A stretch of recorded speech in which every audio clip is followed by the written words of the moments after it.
First কোনো কিছু learn করতে সবাই চায় যে আমি যেটা পড়ছি বা যেটা করছি তাড়াতাড়ি আমি শিখে নেব, কত তাড়াতাড়ি আমি শিখতে পারবো। এবার এই তাড়াতাড়ি শেখার জন্য তোমার মেমোরি পাওয়ারটাকে খুব স্ট্রং হতে হবে। আর আজকে আমি সেই বিষয়েই কথা বলবো, আমি নিজের থেকে বলবো না, এটা একটা বই আছে, বইটার নাম হচ্ছে memory, how to develop, train and use it. এবার খুব তাড়াতাড়ি বা ফাস্ট কোনো কিছু শেখার জন্য 4টে স্টেপের কথা এই বইটাতে বলা হয়েছে। 4টে স্টেপ কি কি?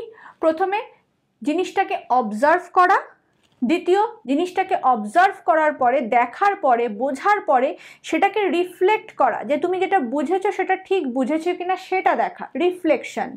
থার্ড হচ্ছে সেটাকে ইমপ্লিমেন্ট করা, তুমি দেখলে, তুমি বুঝলে, এবার তুমি প্র্যাকটিক্যালি সেটাকে ইমপ্লাই করতে পারছো কিনা সেটা দেখলে।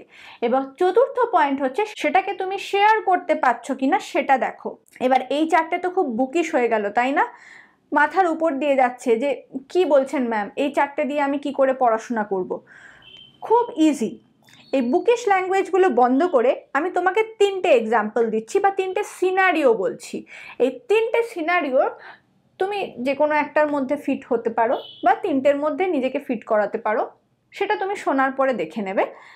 তো ফার্স্ট এক্সাম্পল ধরো, তোমাকে কোনো একটা পড়া করতে হবে, ঠিক আছে? সেটা খুবই হার্ড টপিক, তোমার কিছুতেই পড়াটা মনে থাকছে না। এবার তুমি কি করবে? প্রথমে 10 মিনিট যেই টপিকটা তুমি বুঝতে পারছো না সেটাকে জোরে জোরে পড়বে এবং ফুল কনসেন্ট্রেশন দিয়ে জোরে জোরে পড়বে। আর যে লাইনগুলো পড়ছো সেগুলোতে এরকম হাত দিয়ে দিয়ে লাইনগুলোতে পড়তে পড়তে যাবে। এর ফলে কি হবে? তোমার 4টে সেন্স অর্গান অ্যাক্টিভেটেড হয়ে যাবে। এক, তুমি দেখে পড়ছো, তোমার ভিজুয়াল সেন্স কাজ করছে। দ্বিতীয়, তুমি টাচ করছো, বইয়ের লাইনগুলোকে টাচ করছো, তার ফলে তোমার টাচ সেন্সটাও কাজ করছে। থার্ড, তুমি জোরে বলছো বলে তোমার ভার্বাল একটা সেন্স কাজ করছে। তারপরে তুমি শুনছো, তুমি যেটা নিজে বলছো সেটা তো তুমি নিজেও শুনছো, তো সেই শোনার সেন্সটাও তোমার কাজ করছে। তো এর ফলে তোমার পড়াটা অনেক ভালো হবে। এবং এটাকে বলছে অবজার্ভ, মানে তুমি এইভাবে যেটা কনসেপ্টটা তুমি বুঝতে পারছিলে না সেটাকে তুমি অবজার্ভ করছো। এবারে তুমি রিফ্লেক্ট করবে কি করে? সেটা বইটাকে বন্ধ করলে, বন্ধ করে সাইডে সরিয়ে রাখলে, এবার তুমি একটা পাতা নিলে, একটা পেজ নিলে, তার মধ্যে পুরো কনসেপ্ট যেটা তুমি 10 মিনিটে বুঝেছো সেটা তুমি লিখতে পারছো কিনা দেখো। আইদার তুমি এইভাবে করতে পারো, অথবা ব্ল্যাঙ্ক দেওয়ালের সামনে বা মিররের সামনে দাঁড়িয়ে তুমি সেটাকে বলতে পারছো কিনা দেখো, ঠিক আছে? যদি দুটোর মধ্যে একটা করে তোমার মনে হয় তুমি স্যাটিসফাইড, তুমি ব্যাপারটা যেটা বুঝেছো সেটা না দেখে বলতে পারছো বা লিখতে পারছো, তার মানে you are good to go. তারপরে যাবে ইমপ্লিমেন্টে। ইমপ্লিমেন্ট মানে এরপরে যে যে টপিকগুলো তোমার মনে হচ্ছে কনসেপ্টগুলো ক্লিয়ার নয়, হার্ড, সেগুলো তুমি এই ওয়েতেই পড়বে। এবার চতুর্থ পয়েন্ট হচ্ছে শেয়ার করা, অর্থাৎ এখানে তুমি বন্ধুদেরকে বোঝাচ্ছ। এবার তুমি বন্ধুও হতে পারে বা তুমি ইম্যাজিনারি কোনো স্টুডেন্টকেও পড়াতে পারো। তোমার যদি মনে হয় যে বন্ধুদের সময় নষ্ট হবে, তাহলে তুমি বন্ধুদেরকে বললে না, তুমি ইম্যাজিনারি কোনো স্টুডেন্টকে বোঝানোর চেষ্টা করো যে তুমি এটা বুঝতে পেরেছো, যেটা সেটা তুমি বোঝাতে পারছো কিনা। যদি বোঝাতে পারো, যদি তোমার বন্ধু বুঝতে পারে, তার মানে তুমি ব্যাপারটাকে ভালো করে আয়ত্ত করে নিয়েছো। যদি না পারো, তার মানে গন্ডগোলের, তার মানে তোমাকে আবার পড়তে হবে। তো সেম ওয়েতে তুমি বন্ধুদেরকেও বলতে পারো যে আমি এই টপিকটা পড়িনি এখনো বা বুঝতে পারছি না, তোরা যদি পড়ে থাকিস তাহলে তোরা আমাকে বুঝিয়ে দে। যদি সেই বন্ধুও তোমাকে বোঝায় এবং তুমি বন্ধুর বোঝানোটা বুঝতে পারো, তাহলে বন্ধুরও উপকার হচ্ছে, তোমারও উপকার হচ্ছে। অ্যাকচুয়ালি এই ওয়েতে আমি নিজেও, আমরাও যখন ইউনিভার্সিটিতে ছিলাম, আমরা এক গ্রুপের বন্ধুরা না এইভাবে পড়াশোনা করতাম। কিছু টপিক আমি পড়তাম, আমরা 4 জনের গ্রুপে, 4 জনে ধরো 4টে টপিক পড়লাম এবং 4 জনে এসে তারপর 4 জনের 4টে টপিক বাকিদেরকে 3 জনকে বোঝাতাম। তো তার ফলে কি হতো, আমাদের নিজেদের পড়াটাও খুব স্ট্রং হতো, আর বাকিরা যেটা পড়েছে সেটাও আমরা বুঝে যেতাম এবং বাড়ি গিয়ে পড়লে পটাপট বাকি 3টে টপিকও আমাদের পড়া হয়ে যেত। তার মানে 4 জনে 4টে টপিক পড়ে অ্যাকচুয়ালি এক একজনে 4টে টপিক পড়ে নিচ্ছি এবং খুব তাড়াতাড়ি সেটা করছি। তো আমরা এটা ফলো করতাম। তো লাস্টে শেয়ারটাও কিন্তু খুব দরকারি। যদি তোমার সেরকম বন্ধু না থাকে তাহলে ইম্যাজিনারি স্টুডেন্টকেও পড়াতে পারো, সেটাকেও ফিনম্যান টেকনিক বলে এবং সেটা নিয়ে আমি আগেও ভিডিওতে বলেছি। এবার নেক্সট এক্সাম্পলে যাই। ধরো তোমার জব ইন্টারভিউ আছে বা নতুন কোনো স্কিলস তুমি লার্ন করতে চাইছো। এবার যত তুমি বড় হবে, স্কুলের গণ্ডি কলেজের গণ্ডি পেরোবে, তখন দেখবে তোমার কিন্তু হার্ড কপি মেটেরিয়াল যে বই খুলে তুমি পড়ছো সেটা সম্ভাবনা কমে যাচ্ছে এবং বেশিরভাগ পড়াশোনার মেটেরিয়ালই তোমাকে অনলাইন থেকে জোগাড় করতে হচ্ছে, ল্যাপটপে পড়াশোনা করতে হচ্ছে বা মোবাইলে পড়াশোনা করতে হচ্ছে। তো সেই ক্ষেত্রে প্রথম কাজই হচ্ছে প্রচণ্ডভাবে ফোকাস থাকা, সমস্ত ডিস্ট্রাকশন থেকে নিজেকে দূরে রাখা, এবং যখনই তুমি পড়াশোনা করছো তার পাশে পাশে একটা খাতা রেখে তাতে টুকটুক করে নোট লিখতে থাকা।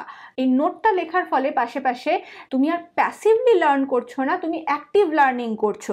তার ফলে তুমি মেটেরিয়ালটার সাথে যেটা পড়ছো সেটার সাথে অনেক বেশি এনগেজ ফিল করবে। আবার রিভিশনের সময়ও এই নোটটা কিন্তু খুব কাজে দেবে, তাই টাইম টু টাইম তুমি ওটাকে আবার রিভাইজ করে নিতেই পারো। আর এবারে এটা শেখার পরে তুমি এটাকে শেয়ার করবে কি করে? তুমি তোমার কলিগসদের সাথে শেয়ার করতে পারো, তোমার বন্ধুর সাথে শেয়ার করতে পারো যে আমি এইরকম নতুন জিনিস শিখছি। ইভেন এখনও আমি এই যে ভিডিও বানানোর জন্য প্রচুর জিনিস শিখি, সেগুলো আমি শেয়ার করতে থাকি যে আমি এইটা শিখেছি, আমি এইটা শিখছি, বা এইভাবে আমি করছি, বা আমার এইরকম প্রোগ্রেস হচ্ছে, বা আমি অমুক জিনিস এখন শিখছি। তো এটা বেশ হেল্পফুল। এবার থার্ড এক্সাম্পলে ধরো তোমাকে কোথাও একটা স্পিচ দিতে হবে। অনেক সময় কলেজে হয় কি, কলেজ বলো বা ইউনিভার্সিটিতে বলো, একটা কোনো প্রজেক্টের উপর তুমি কাজ করেছো এবং সেটার উপরে তোমাকে স্পিচ দিতে হবে, তার উপর তোমার মার্কস আছে বা নেই, যাই হোক তোমাকে স্পিচ দিতে হবে। তো তুমি এবার স্পিচটাকে ডেলিভার করবে কি করে? তো প্রথমেই কি করবে, তুমি স্পিচটাকে অনেকগুলো স্পিচের সাব টপিকে ভাগ করে নেবে। তুমি পুরো স্পিচটাকে একবারে তো খাতায় লিখিয়েছো, কিন্তু কিছু সাব টপিক ভাগ করে তোমার চোখের সামনে রাখলে কি হবে, আচ্ছা এই পয়েন্টটা বলে নিয়েছি, তারপরে আমি এই পয়েন্টটাতে কথা বলবো, তারপরে আমি এই পয়েন্টটাতে কথা বলবো। তো এই ছোট ছোট টপিকে যখন ডিভাইড করছো, তখন তোমার স্পিচটার ফ্লোটা কখনোই নষ্ট হয়ে যাবে না মাঝখানে। তো ফার্স্টে তুমি অবজার্ভ করে নিলে তোমার স্পিচটাকে তুমি বানিয়ে নিয়েছো, এবারে তুমি সেটাকে রিফ্লেক্টও করতে পারছো, ছোট ছোট সাবটপিকে ভেঙে নিয়ে তুমি ওটার ফ্লোটাও মেনটেন করতে পারছো।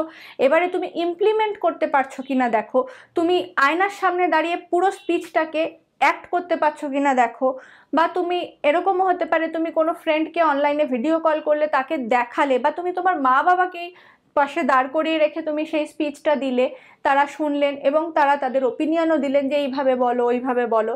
এটাতে খুবই হেল্পফুল হয়। অনেক সময় মা বাবা কিভাবে অ্যাক্ট করবে তুমি জানো না, তারা বুঝতে নাও পারেন তোমার যে টপিকে তুমি বলছো, তাদের হয়তো স্টাডি এক্সপার্টিস অন্য জায়গায় ছিল, বাট তোমার বডি ল্যাঙ্গুয়েজ কীরকম থাকা দরকার সেটা নিয়ে তারা কিন্তু ওপিনিয়ন ভালো ঠিকই দিতে পারবেন। বন্ধুদের সাথে বললে কি হয়, বন্ধু তোমাকে সমস্ত দিকটাতেই ওপিনিয়ন দিতে পারবে, গুড ওপিনিয়ন, এবং কোনো চেঞ্জেস থাকলে সেই ওপিনিয়নও দিতে পারে।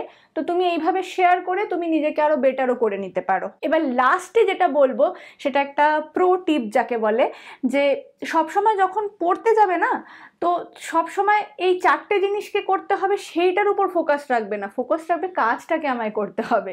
তো তুমি যখনই কোনো একটা কাজ করছো, তুমি আচ্ছা আমি এবার অবজার্ভ করলাম, আচ্ছা আমি এবার রিফ্লেক্ট করছি, এবার আমি ইমপ্লিমেন্ট করব, এবার আমি শেয়ার করব, এইভাবে তো হয় না না। তো তাহলে কি হবে, তোমার কাজটা হ্যাম্পার হতে পারে।